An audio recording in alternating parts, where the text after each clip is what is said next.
ejo bundi nabonye ibintu bya za social media n'iki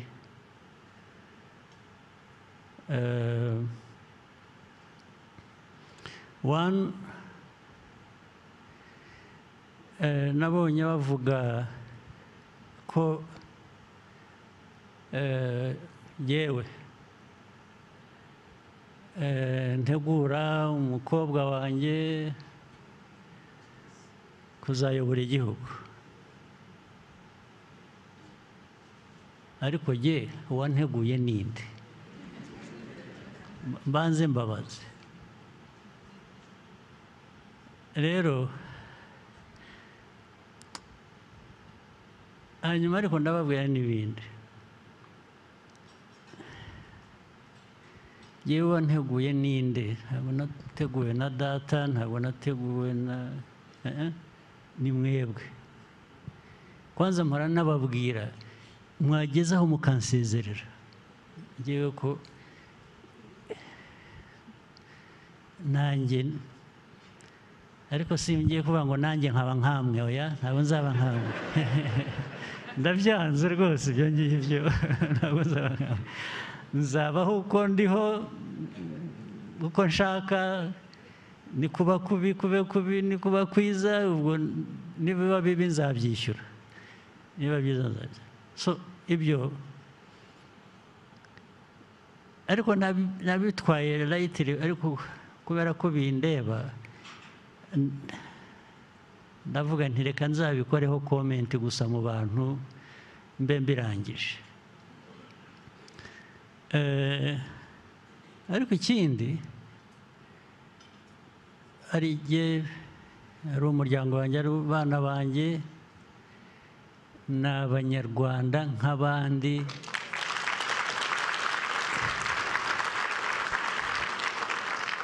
Bazabeho uko abanyarwanda babayeho, babeho uko babayeho mu buryo bwa buri munsi. Buriya abana banjye babiri bamaze kujya mu gisirikare.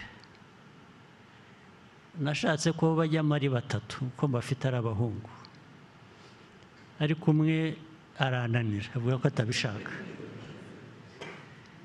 Yes, bombi narabegereye ndabinginga, nabwo ariko mwebwe shaho. Ariko impamvu nayo ndayibabwiraga.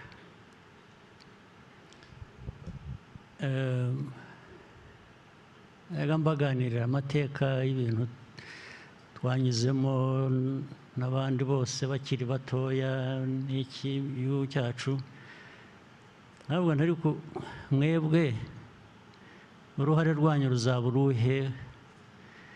Maze nkahora nibuka, hari amateka nibuka y'umubyeyi umwe wazanyakivara ahantu muri Ankore abanyarwanda babaga. Umusaza yohereje abana be 4 baza ku rugamba, bose bagwa ku rugamba. Hanyuma baje kumubikira abana be, ahamagara uwa 5 wari usigaye. Yari yashoye inka, yagiye, agarutse aramuhamagara ati sha, ati bakuru bawe bakubwiye ko baguye ku rugamba. Umwana yari atarabimenya. Undi aramubwira ati rero kuva iyi saha fata inzira ugenda usanga abandi aho bakuru bawe baguye. Iyo story ndayibuka, iteka iza mu mutwe. Ubwo rero nabwiraga aba bana banjye, ndababwira ko mwebwe aya mateka yose mpora mbabwira n'iki, bamwe narababwiraga bakiri batoya, umwe aza kumbwira ngo daddy, ngo ariko ngo those are horror stories. Niho kuvuga ngo ibyo bintu biteye ubwoba. Ariko uko bagenda bakura nkakomeza mbaha dozi. Okay, so bamaze gukura abahungu ndababwira babiri rwose bo barabikunda barabishaka ko bazajyayo undi niwe wavuze yabigiyemo akambwira ati ariko njye ntabwo bijyanye numva nshaka kumera ndamubwira nti nawe kora ibyo ushaka niba udashaka kubijyamo kora ibyo ushaka ndamubwira nti urashaka gukora iki ati jyewe ati ndashaka gukora amafaranga ati nindangiza kwiga nzajya muri bizinesi arangije aranyurira ndamubwira ngo mwebwe ngo n'abasore bandi barumuna be ati kubera ko icyo gihe muzaba muri mu bindi ati nzabatunga ati ndashaka kuzabatunga ati reka njye muri ibyo mwe mujye mu byo mushaka namwe ati tuzabona so babiri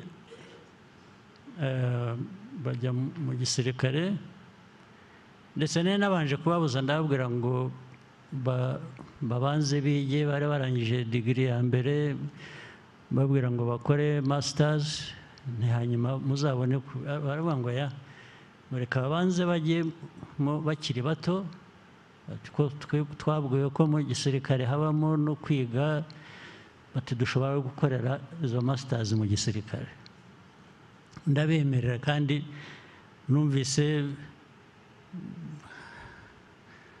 wakurikira inzira nanyuzemo n'ubwo irimo ibibazo byinshi ntacyo byaba bitwaye so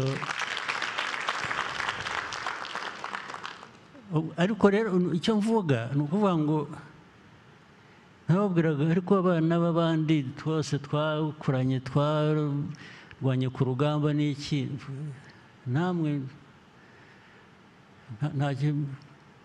so kuvuga ngo umwana w'umunyarwanda uwo ari we wese harimo n'abanjye akwiye kuba icyo ashaka kuba agakora icyo ashaka kuba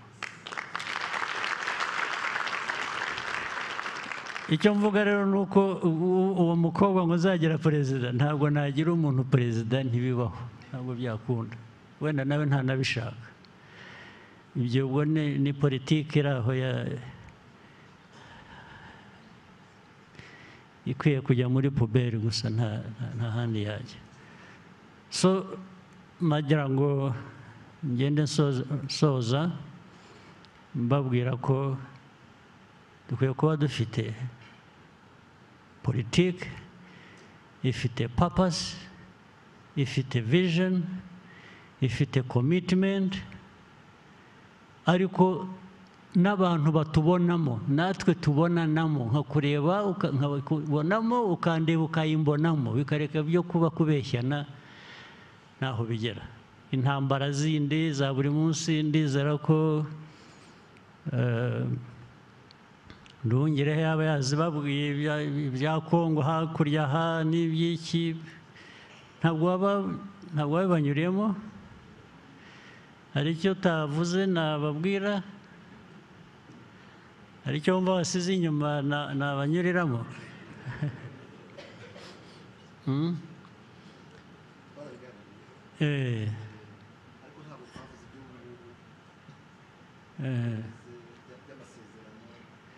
nta by'amasezerano politike yabyo muri rusange niyo abantu bakwiye kumenya n'iby'amasezerano ni ibintu biri aho birimo uburiganya bwinshi n'iki ariko nizere ko wababwiye ko muri ibi byose dukora tuvuga tubana n'abandi turwana n'abandi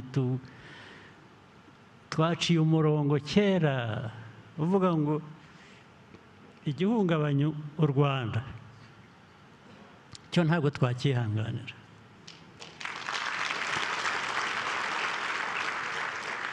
u Rwanda ubuzima bwacu ko dushaka kubaho is something we shall live for or die for.